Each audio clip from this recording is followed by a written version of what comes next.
Hello, everyone. Welcome to the 16th CineYouth Film Festival. You should all be seeing me now with all the filmmakers popping in. This is great. We got a big room here tonight. It should be really exciting. Before we get started, I did want to quickly thank our opening night sponsor, DePaul University School of Cinematic Arts. This evening would not be possible without them, and we were eternally grateful for all their support for the festival. So I hope everyone has enjoyed the films. You're here for the Cinemas of Chicago program. And what I'm going to do to get started is I'm going to sort of go around the room here and have everyone introduce themselves and talk a little bit about their film. So let's start with Annalie for As We Are Planted. Hi, I'm Annalie Ackerman, and I am the director and producer of my short documentary, As We Are Planted. And this was the film that explored the issue of food insecurity in Chicago through the lens of two organizations on the South Side. Great, thanks so much, Anna. And Jasmine, you can introduce yourself. Hey everyone, my name is Jasmine Bryant, and I'm the producer and director of the short film titled 71 Seconds. My story was a depiction of the tragedy which occurred February 26, 2012, and it is a depiction of the incident between Trayvon Martin and George Zimmerman. We created this piece to really portray Martin's innocence and his youthfulness. Thank you so much. And Lua? Hi, I'm Lua Borges, and I'm the director of Deutsche Stages, which is a experimental documentary that I shot back in Brazil in 2019 when I came back to visit my family, and was just kind of, a study around where I came from and just my relationship with my family. Thank you for that. And Sam, you can introduce your film. Hi, I'm Sam Johnson from Chicago. I am here representing the film, which I co-directed, Children Play with Fire. I co-directed it with Jakari Thompson, who isn't here tonight, but it's what started out as a music video turned into an album film that explores youth and mortality and violence in Chicago. So yeah. Great, thanks so much for being here. Andre, another CineYouth regular, I thought you could chime in about your film tonight. Well, hello, everyone. My name is Andres Aurelio. I'm the director of Raíces, the documentary that follows my father and his infatuation with plants and his connection with plants and through our family history. Yeah. Thank you. And Elizabeth?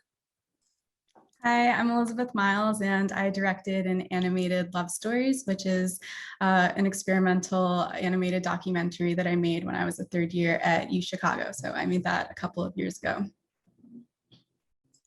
Great. And Shira?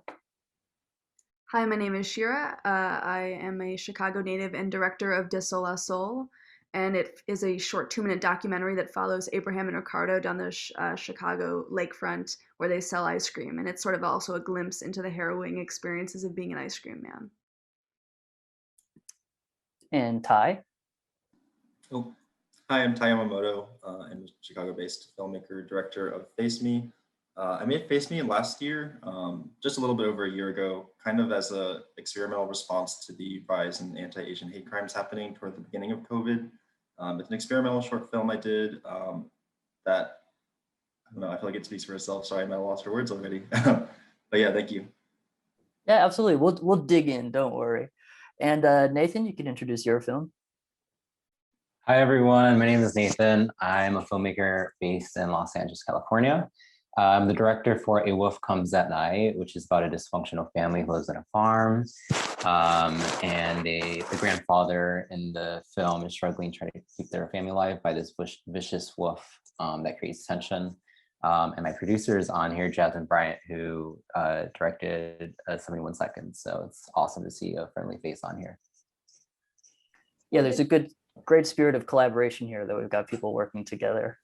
And Marjorie, you can introduce your film.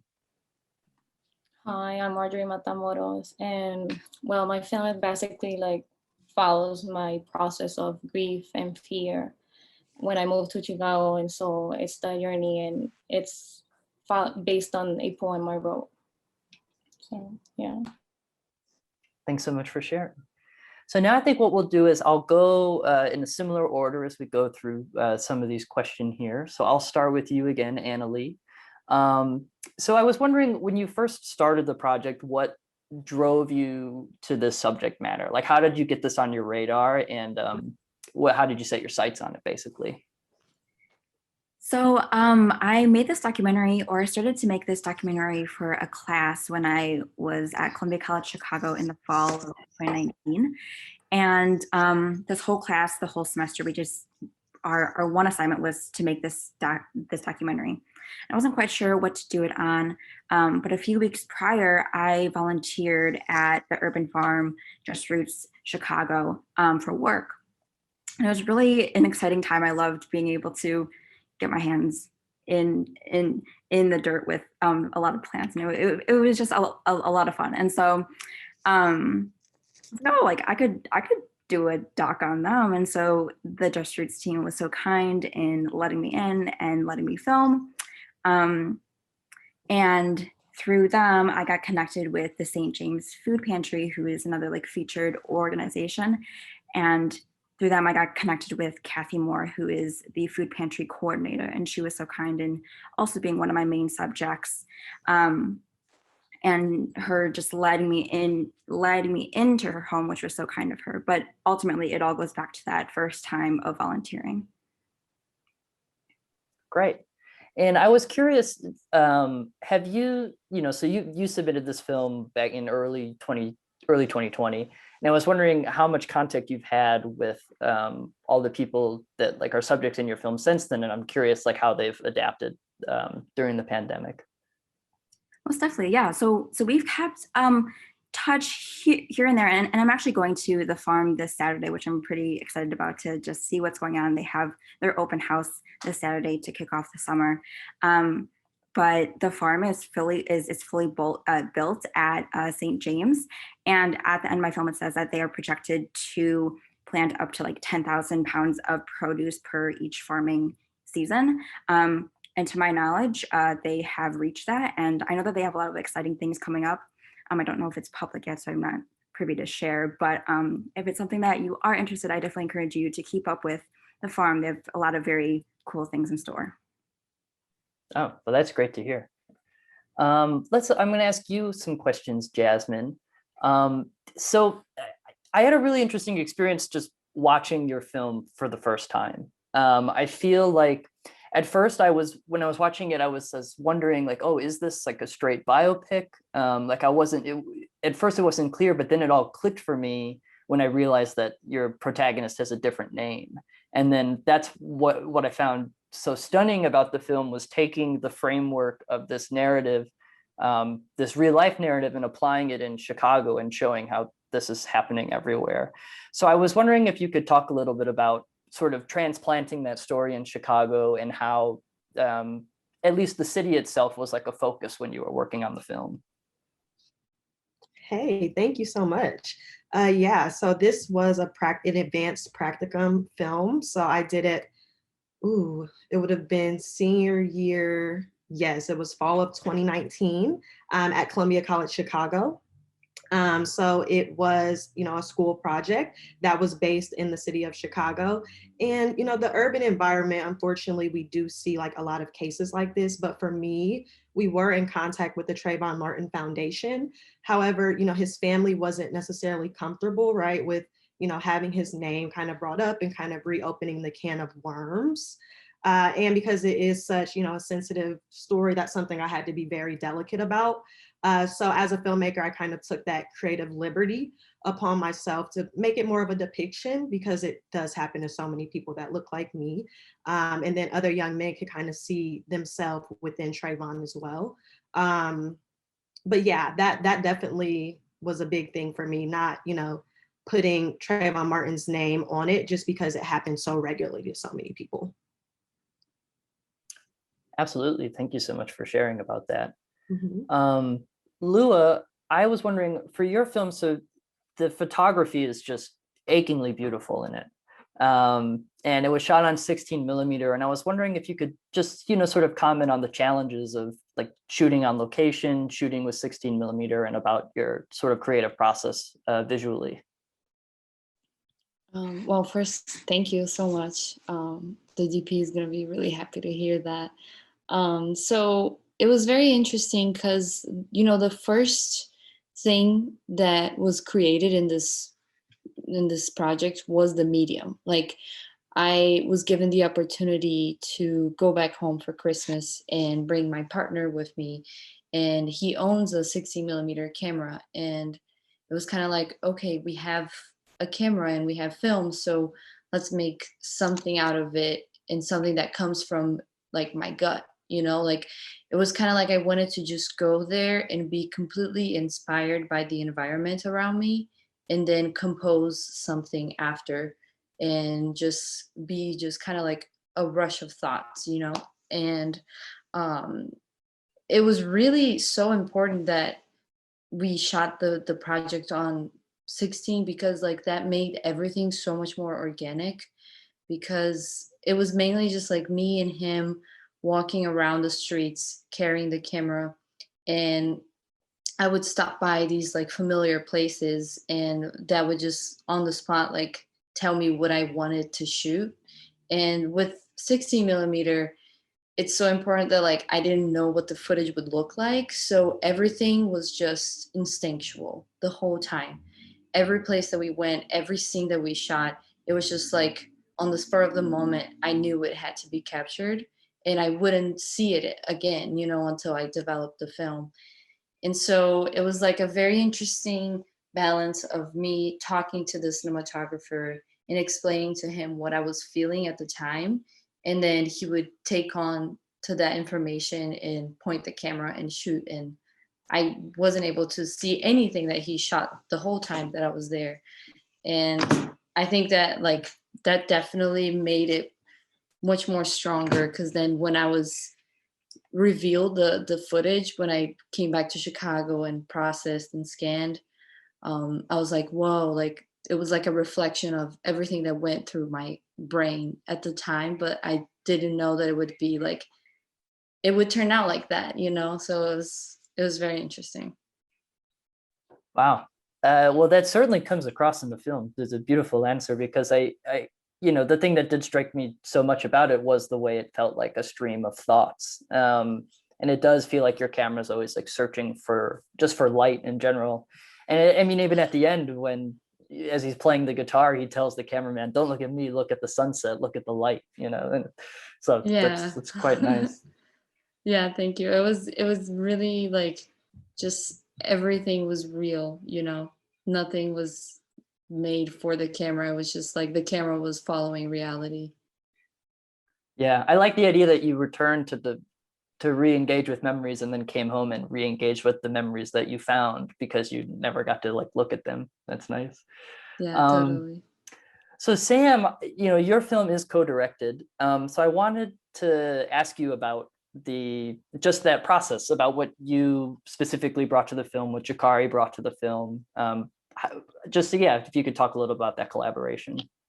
For sure. Yeah. I mean, so me and Kari have worked together in the past, and so rappers, artists like working with people they've worked with before. So he reached out to me, and it sort of snowballed, went back and forth. And I remember we were at a coffee shop, and I was like, this sounds like a short film. And it ended up turning into a short film. So then we met up for weeks in February of, in the winter of 2019, just meeting up at a coffee shop, and we would literally just talk for like 3 hours. There was a lot of digging that had to be done to sort of figure out a narrative that matched the what we were then using as a source material, which was the album. So we're sort of, essentially it felt like, and I feel like this happens with a lot of the relationships I have. it's like it turned into therapy, but not really. It's just like just like chewing through all this source material of Kari's life, and then boiling it down to sort of like a narrative that it's loosely inspired by his life, but really is more I guess loosely based off of his life, more so inspired off of his life. And the music. In terms of like filmmaking, what did the collaboration look like on set? I think like there was a mutual understanding of what we wanted going into it, and so obviously Kari's in front of the camera a lot of the time, so I'm saying action and cut, but I really feel like there was this sort of unspoken agreement between us on what we wanted, and also a spoken agreement on what we wanted. Then like the cool part about this is, and as a filmmaker, I think that like the image is so important, but and shout out to the DP Vincent. Hopefully he's watching. He's in Poland. Maybe he's asleep. The image is so important, but the sound is even more important. And a lot of the sound design, including the music and the score, but even the sound design is ripped directly from what had been previously recorded for the album. So it's just sort of like this symbiotic relationship that I feel like Kari and I have, especially when it came to this project. We both did everything that we could to get it made. There was a lot of pushback. There were a lot of obstacles, as there always are. And yeah, we really pulled it through. So I feel like we're both holding the baton as we cross the finish line. That's sort of, how I would describe it. It's the project would have died without either one of us. So yeah. I think, yeah. While we're hitting on that, this idea of collaboration, I guess, Jasmine, I would like to just like circle back quickly to you, and maybe you could talk about, you collaborated with Nathan on his film, and then we could sort of go to Nathan with that too. If you could just talk about the collaborative process, like at Columbia, and then just like specifically you working together. Absolutely. Yeah. I mean, it was a great collaboration. It's been a while since, we worked, right? Yeah. But it was, I don't know. I mean, for me, obviously just really believing in Nathan's vision and just being respectful of, what he wants to bring to the screen was really important as a producer. Although, obviously the role I played on Wolf was, dealing obviously with budgeting and dealing with scheduling and more of the logistical aspects of it. But still understanding, as a director, that his vision matters and trying to get him everything he wanted. Yeah, no, it was great. I mean, like Jasmine and I had worked on a previous film before. So we worked on another short film, which was for my directing 3 class. And then after that was practicum, which me and Jasmine decided to collaborate again. And yeah, I mean, I thought it was great. We had a great crew. I think because we had, such a great script that everybody really believed in the project, and everybody wanted to, make it the best, practical film. So I just overall, I thought there was just a great collaboration throughout the departments. And it was nice that there was also communication, because that's also important as well.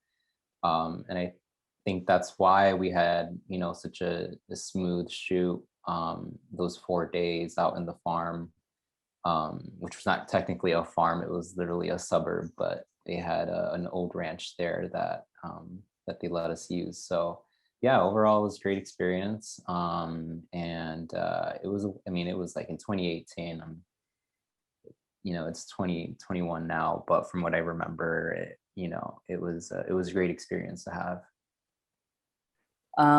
Well, let's move on to Andre. And I wanted to, point out that it's funny because when Andre told me he had a new film, Andre had a film in the festival in 2019 called My Dad's Cassettes. And then I watched this film and I was like, oh, Andre, you should have called this film My Dad's Garden. Keep it on brand. But yeah, could you talk a little bit about, just your father and sort of why you've sort of been drawn to that? You keep coming back.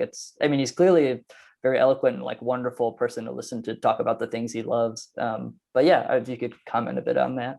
Yeah, I should start a trilogy. There's going to be another one coming out next year, so don't worry about that.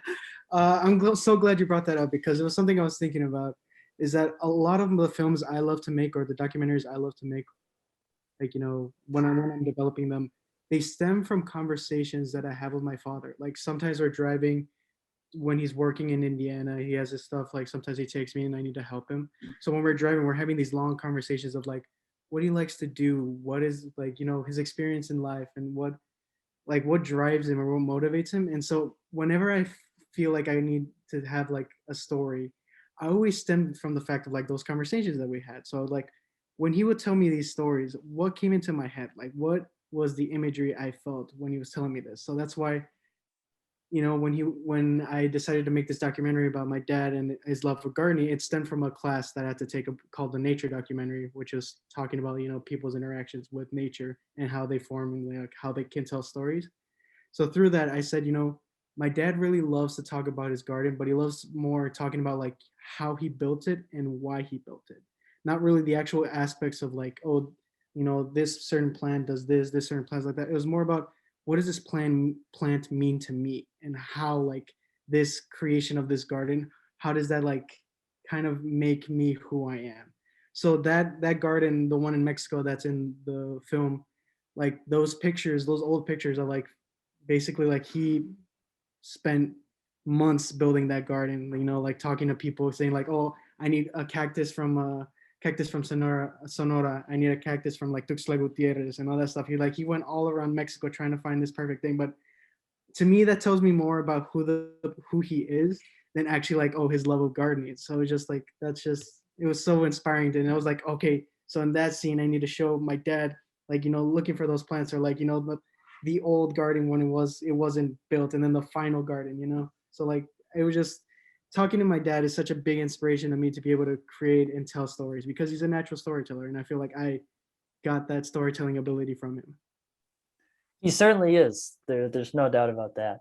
To relate to that too, we have a question from the audience from Toby, who was asking, does your father replace the cacti year after year? He tries to sometimes, he tries to see like, make sure to like, see if he likes that. He also likes getting palm trees, stuff like that. But I feel like he likes to keep the things he has because it's almost like, I built that at this certain point in my life, so that's why it needs to be there. So it's kind of like, at this point in my life, this plant's here, and then when you turn to the left, oh, this plant was just here from like 5 years ago, so it's like, it's a different like variety. It's almost like storytelling within the garden. So Elizabeth, I wanted to ask about, so the stories in your film are clearly so distinct, but then your approach to each one, the animation style is also unique specifically to the story. So I was wondering if you could talk about how did you have an idea of how the animation would look before you interviewed them, or was the animation entirely inspired by the stories that you heard? Thank you for that question. Yeah, that's a great question. A lot of the animations were completely inspired by the pieces. I also repurposed a couple animations that I made in my experimental animation class. So for example, the first one with the lines running down the screen, I sort of repurposed that from a music video that I made using that animation. But when it came to the middle story about the grandma and Alzheimer's, that one was the hardest one to animate too, because I knew I wanted to make it really personal and I didn't really know how. And so I kept trying to like figure out like how to bring the collages together to really like get that emotion out of it. And then with the story with my granddad, I knew that I really wanted to sort of let the story speak for itself and use like archival pictures that my dad and my sister scanned back from Oklahoma. So that story was really beautiful because my granddad and my grandma are from Chicago. And so I sort of got to be on the phone with him and hear this really personal story that I'd never heard before.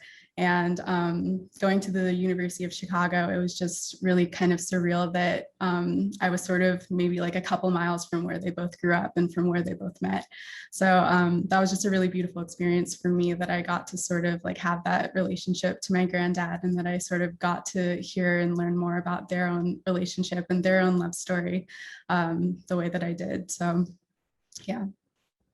Yeah, it certainly does feel very appropriate, you know, to focus on like the images of him with her for that story. So I definitely see where that comes from. Right. So Shira, we talked a little bit about this earlier tonight, but I wanted to just bring it up again because when I watched your film, I watched it on like a gray, cold, just like miserable day in Chicago. In your film, immediately the audio, it swells with cicadas. You see just the bright, beautiful lake. And it just, you know, it for me as a Chicagoan, it transports me immediately. You know, I know exactly where I am. I'm like, my heart is full and it's wonderful. So I was wondering if you could, you create, you know, your film is so short, but you create like a really specific sense of place in that like minute and a half, 2 minutes.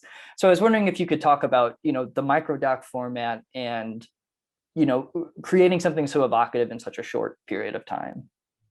Thank you so much for the question. I was sort of faced with this experience and challenge of saying, how can I fit this multi-dimensional story in, you know, a short that's just shy of 2 minutes? It's tricky, you know, and like micro short is all about that. It's figuring out how can I condense this so that it works in this time frame. But I think for myself, and especially with De Sol a Sol, it was about really kind of being available for the truth. Like here we showed up, my camera guy and my sound guy and I, and we were along the beach where I grew up, and we were open. You know, the story changed. We didn't know what we were going to get, and it really came down to really being available for whatever would come our way. These guys told us stories that we didn't expect to hear, and many people don't expect to find out that ice cream vendors are, you know, held at gunpoint, and just such the harrowing realities of this line of work. So in a microdoc form, it was about kind of being able to totally, on a flip of a coin, just change the script. Basically say, here we are. These men are telling us a really intense story, not telling us something, you know, light and sweet or whatever we might have guessed. And really being able to just show up with one thing in mind and switch when something else arrives. And that's, I guess, just documentary, but that's also life. So. Yeah, it absolutely is. You know, and that Ty, I wanted to ask you something, and I see someone in the audience actually asked a question that's very similar to mine, so I'll sort of incorporate it into this. Someone from the audience was asking about the projected footage and how it's footage that, you know, encompasses a large history of cinema in a way. Like it's not just like from a specific year, it like covers like a large bit of media. So I was wondering about the research process. You know, was it hard choosing the films? How did you decide on all the footage that you would use on screen for the film? Yeah, I remember it was mostly one night, I think, where I really went through and compiled it all. I was just kind of on a roll. I think it started with whatever came to mind first, because obviously for my life, that was what was the most striking and what stuck with me. I know the Breakfast with Tiffany's clip was the one that my mind went to first. And then from there, it was kind of just researching, well, what else has been done, mostly in Hollywood, but also a little bit pulling from other countries' films as well.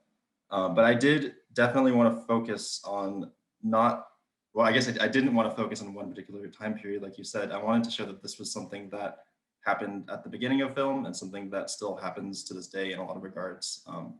Obviously, and thankfully, there aren't that many, or not nearly as many, examples from the past 10 or 20 years of yellowface happening, but there's still the occasional questionable casting choice, or still things where it's like, well, we could have cast an Asian person in this role, so why didn't we, or why wouldn't we? Or why was the studio averse to doing so? So I really did want to focus on the fact that this is something that has happened in all decades. I wanted to try and represent things from early cinema to, you know, 50s, 80s, 2000s, anything that seemed relevant. And then just combing through all the footage was a very difficult process. It was definitely very anger-inducing, seeing so many portrayals of Asian people, and I say Asian, not even just Chinese or Japanese, because I don't know what they were trying to depict half the time. but seeing those depictions was very challenging. And so I definitely had to kind of take breaks on the one night where I was really compiling all the footage and just sit and not think about it for a second before going back into it all. But for me, I had a lot more footage than what I ended up using in the projection. A lot of what I wanted to do came down to what is going to be the most striking when it's projected onto the people I have, and what just is the most striking in general. What are some of the most egregious examples of yellowface we've seen throughout Hollywood's history? What are some of the most just shocking ones or confusing? I think for me, obviously, some of the older ones are more funny than they are enraging, just because of how just incorrect they are, or how the stereotypes they had in the 30s were just so strange. So things I never would have expected to see. I'm having trouble remembering the name of the film now, but there was one that was, I believe it won Best Picture that year. It was Earth or Seed or something like that. And the woman who was in Yellowface, the way she acts is so strange. And I was talking to one of the stars of the short, one of the people who I featured, and she was just saying how like she didn't understand what she was going for. Like, why was she acting kind of like a cat, but also kind of like a child? I never know what the directors tell them at the time to act like in the way that they're acting. I know I kind of went on a tangent there, but I hope that kind of covered some of the questions. No, it definitely does. And I mean, I think you really hit, a key point, especially I think because you did such extensive research and you have stuff that covers like a great deal of time. Is one of the things that's so like horrifying about the history of yellowface in cinema is how long it did last. It like seemed to have lasted quite a bit longer than certain other like performative stereotypes, like kind of were starting to disappear from like commercial American cinema. And you just hinted on this a little bit now, so I wanted to double up with the question. Was you mentioned one of your participants' reactions, not sure, like, oh, I don't know what they were going for with that film. What were some of the reactions of your participants? Because the thing that is so powerful about your film is that it's nonverbal reactions. Everyone's just engaging with it, and it's up to us to sort of read their physical reactions and what they might be going through. But what kind of feedback did you get from them afterwards? Yeah, it feels like forever ago now because it was before the pandemic when I shot this. But I remember initially some of the reactions were mostly the most interesting ones to me were the ones you saw in the film, the ones that are like a subtle wince or like a chuckle or something random. But for the most part, because they couldn't actually see exactly what was being projected, it was a lot of the audio cues, a lot of the voices, the stereotypes in the way that the actors were changing their voice that they were reacting to. And when I showed them the footage afterwards, it was definitely like a combination of just disgust, kind of shock. I feel like me and my friends are usually pretty not super vocal about these types of things. So I think when I showed it to them, they were mostly just surprised. I think that was the first reaction that came up. Surprised that there were so many examples of yellowface, and just surprised and confused as to why they chose to do these weird depictions. Again, I feel like some of the clips I chose were just weird. They just feel so wrong, and not just because we know they're morally wrong, but because I don't know where the inspiration stems from for these weird caricatures of Chinese people, of Japanese people, and so on. Yeah, weirdly enough, not so much anger, more just confusion and shock, I would say, from the participants.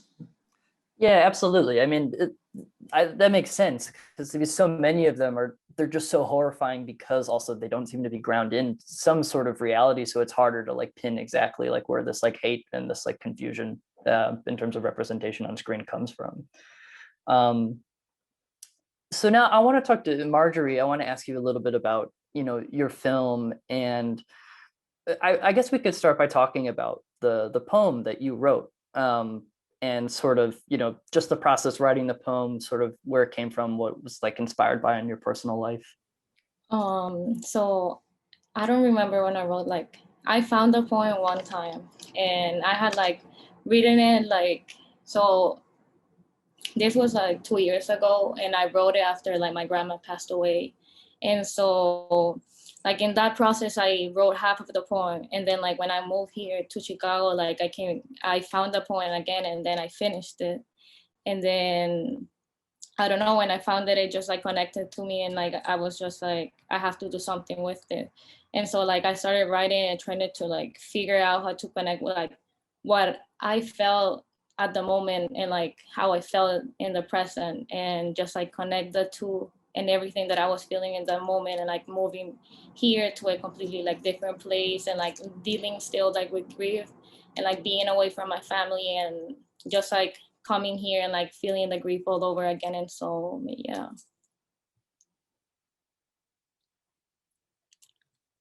Sorry, I was muted. The film, really does beautifully capture sort of the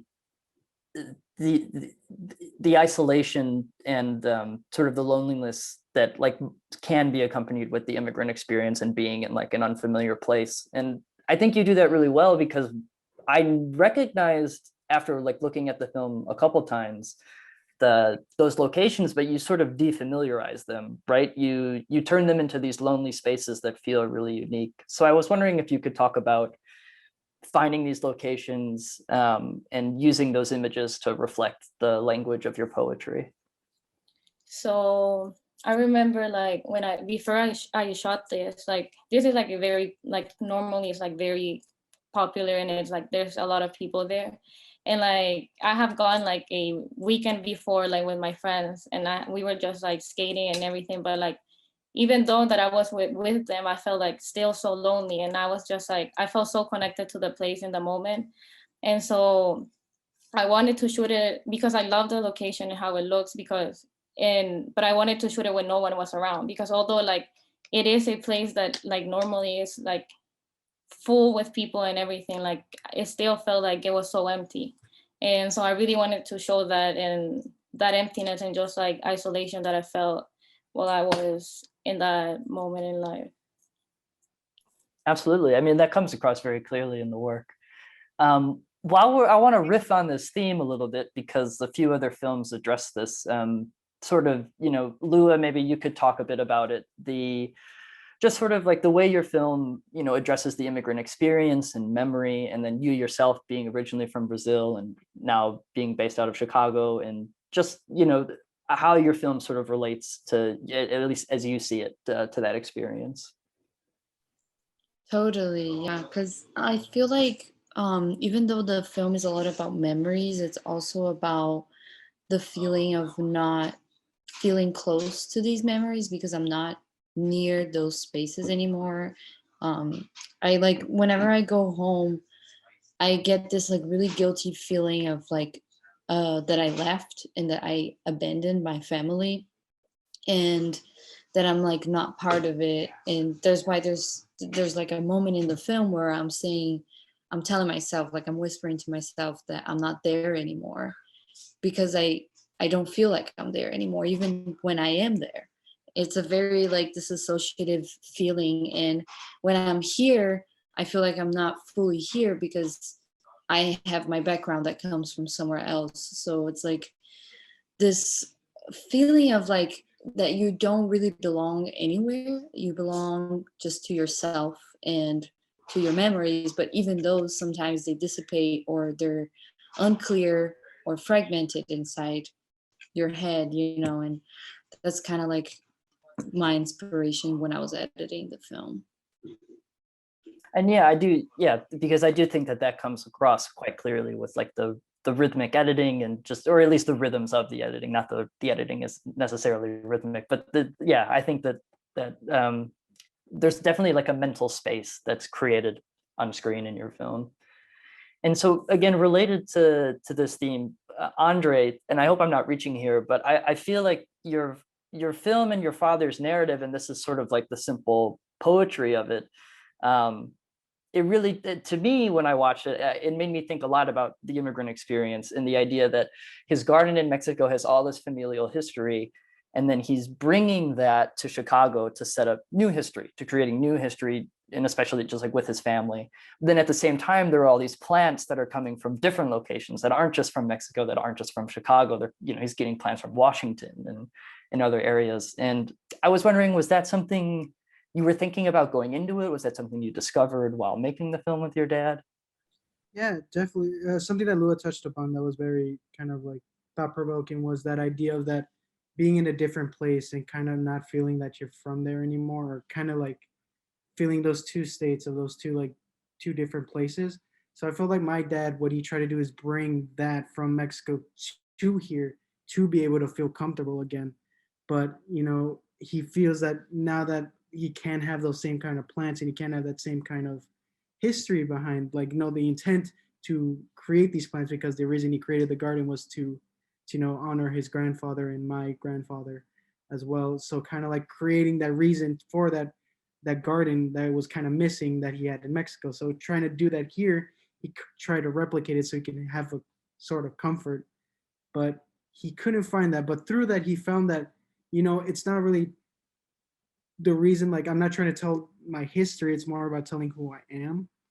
So through that, I feel like his plants were like, oh, okay, like I really like this plant from Oregon because in the spring it like blossoms these beautiful, like almost like pink magenta flowers.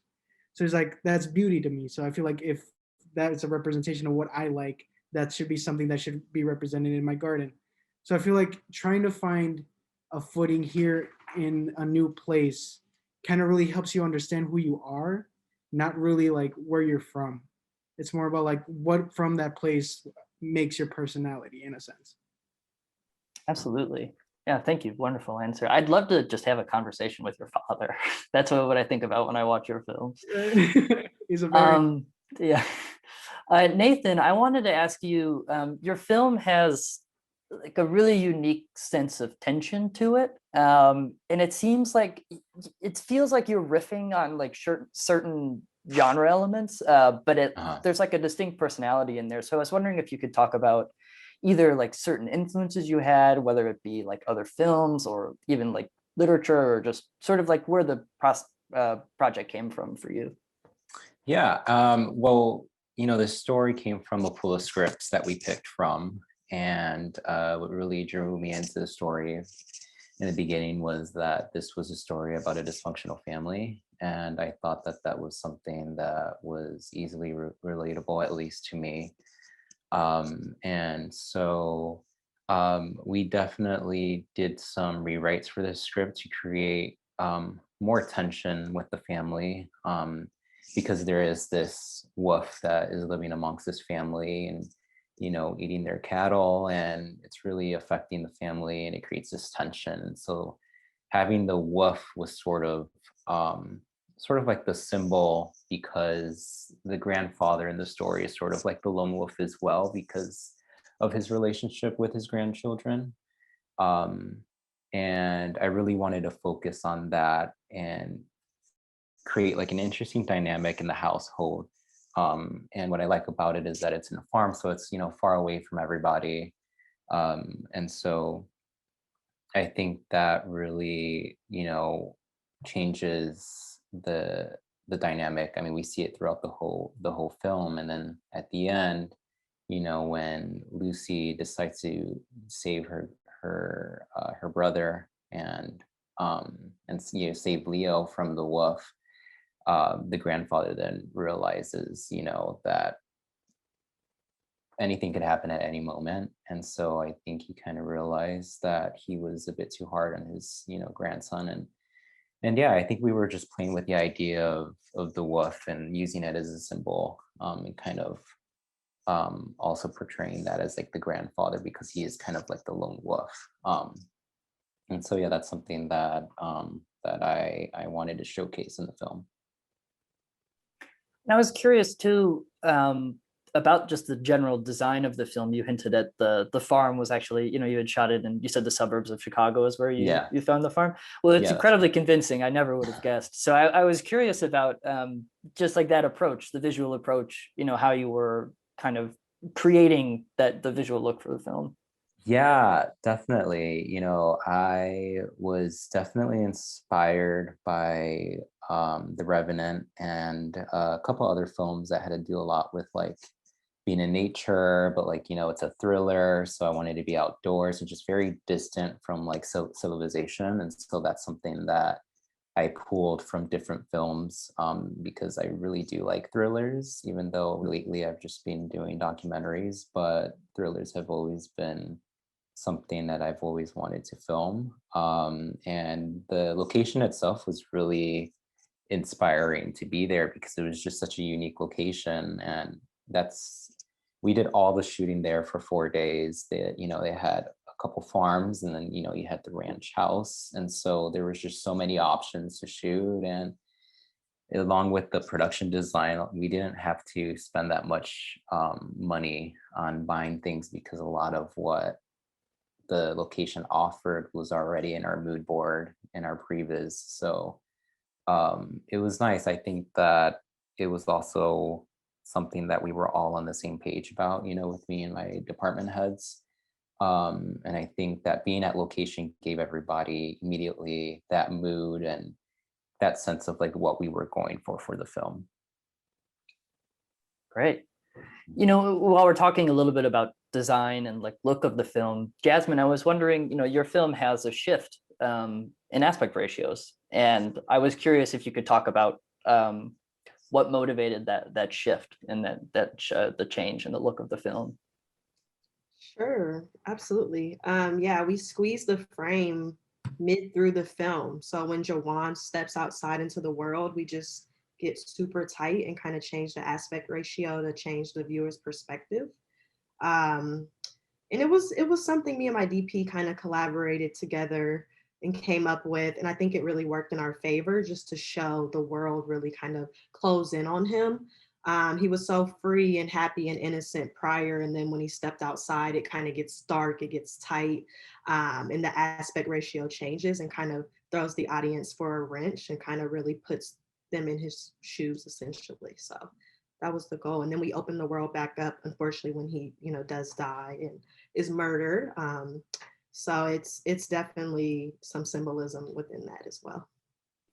Yeah, that was how it sort of read for me as well, but I wanted to hear if that was the source, because it creates like a unique tension, like because it's such a shift from the way the film is so bright up until that moment, and then like the lighting completely changes, we get a tighter frame.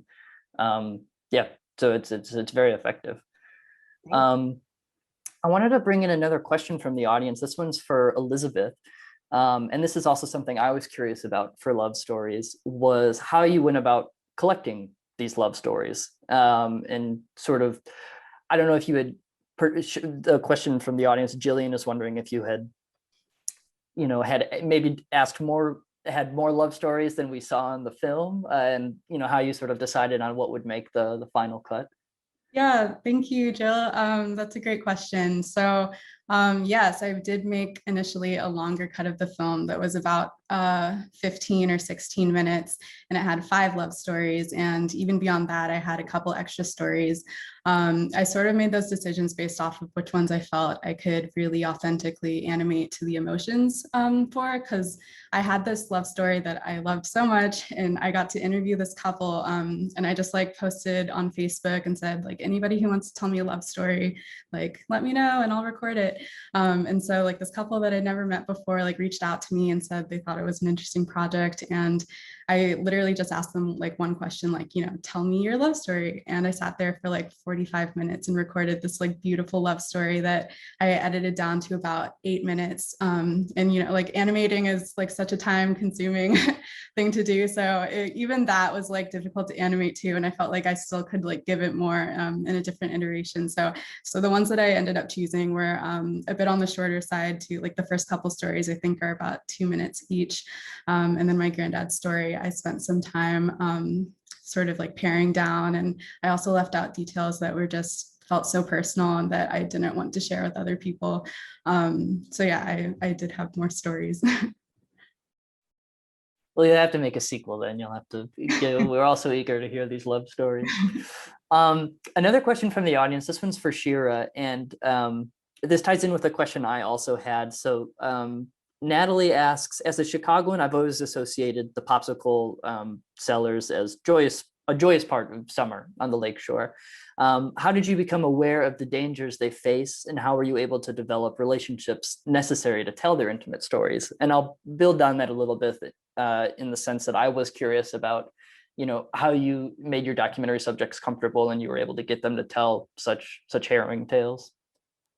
So we approached them, with this framework of like, hey, listen, we're two, filmmakers, me and my cinematographer, Jakub Bazowski.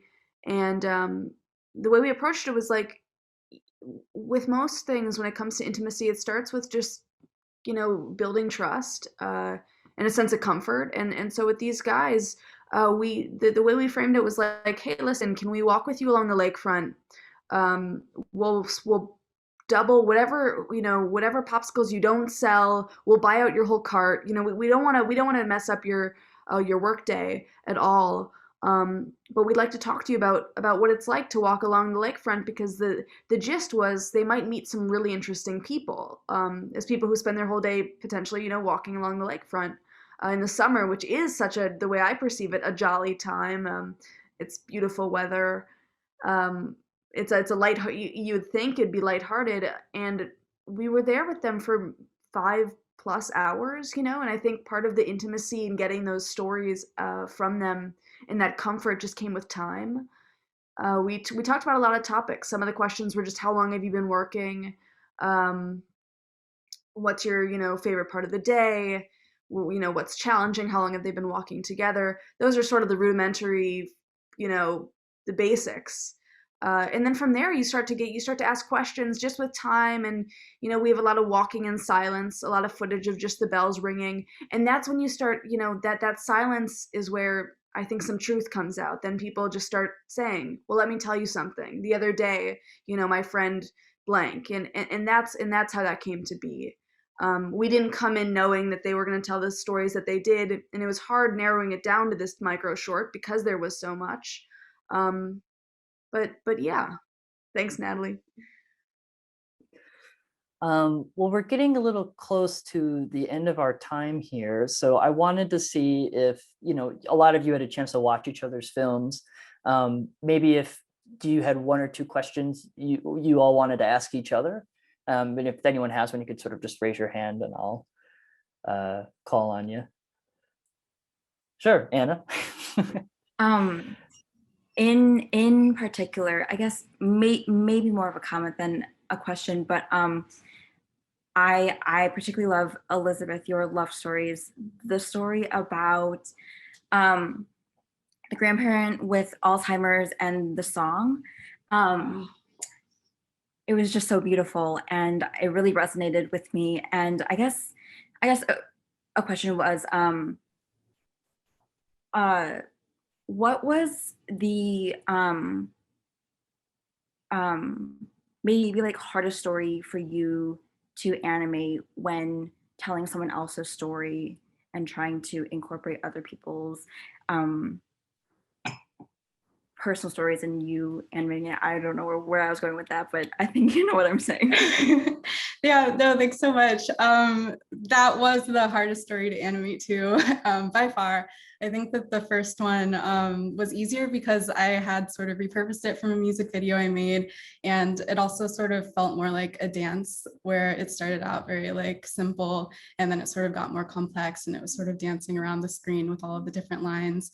And then I already knew that I wanted to use pictures of my grandparents, and that year my granddad had like mailed me that picture, and so I knew that like when I opened it, I was like, the composition of me just opening the package was so beautiful that I was like, I'm not going to unpackage it, I'm not going to throw it away, I'm going to keep it until I'm going to like use it for a project. But yeah, the middle story was so difficult because it was such like a touching story and I couldn't figure out like what it was that I needed to like tap into. So I think like in the beginning I cut out some words and that were sort of like swirling around on screen. It was actually from quite a like depressing book that my animation teacher just had like laying around as like a found object. And then I sort of just like took like different collages, like pictures from magazines, And then in the end, I was like, okay, I like looked at the footage that I had and I like put it into Final Cut Pro, and I realized that I did not have enough footage yet to finish the story.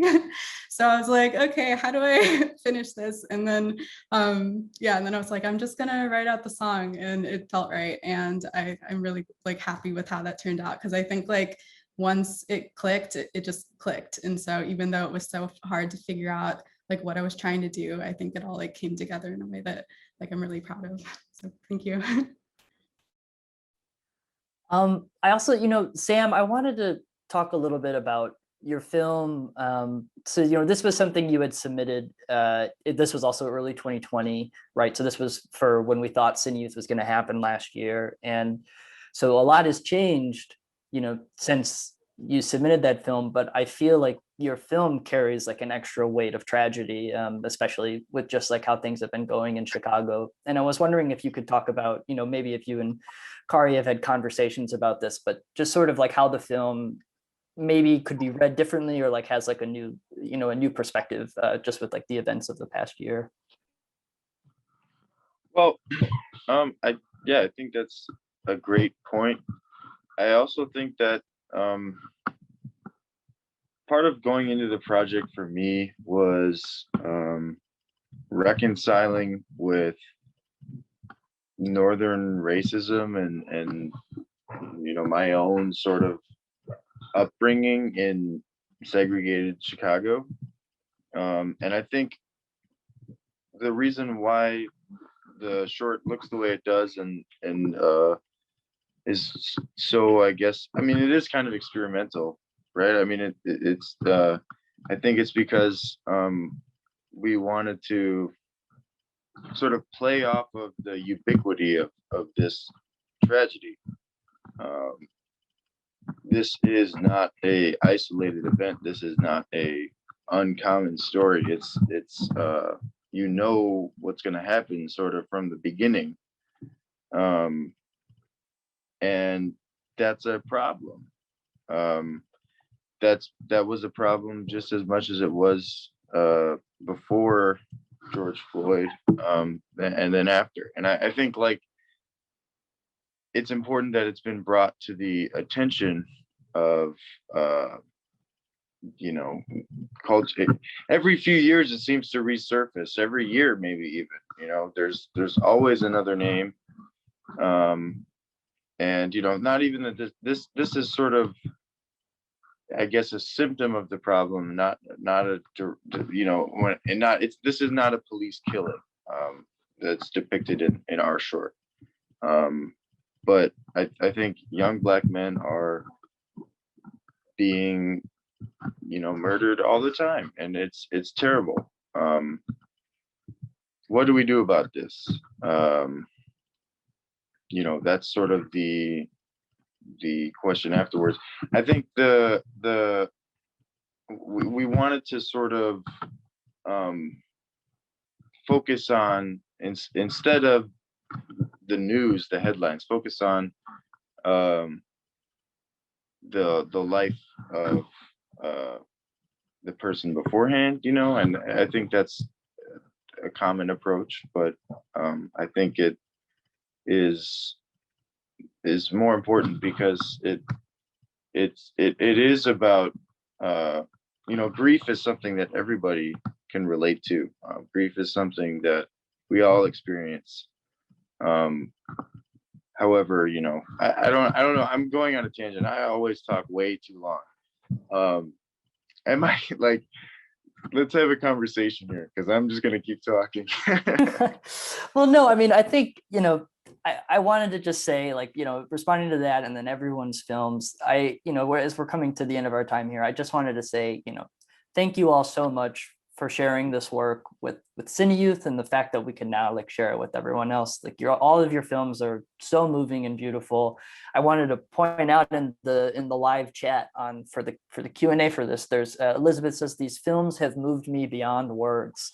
And I felt the same way when I watched all of your films. So I just wanted to thank you all so much for sharing them with us. And one last very quick question from the audience for Andre.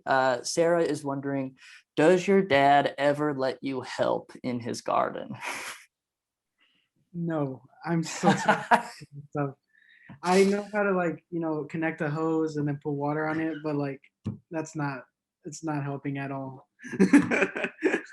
I imagine he'd probably be a little protective over like such a carefully cultivated piece of No, work that he was doing. Well, thank you all so much again. And thank you to everyone who asked questions and participated in the Q&A. Be sure to check out, we've got a whole other week of films. So be sure to check out the other programs and drop by for all the live Q&As. And yeah, it's been great having everyone here. Have a great night. Thank y'all. Thanks. Thank Bye, you. Granddad. Thank you Bye, so much. everybody. Bye. Thank you.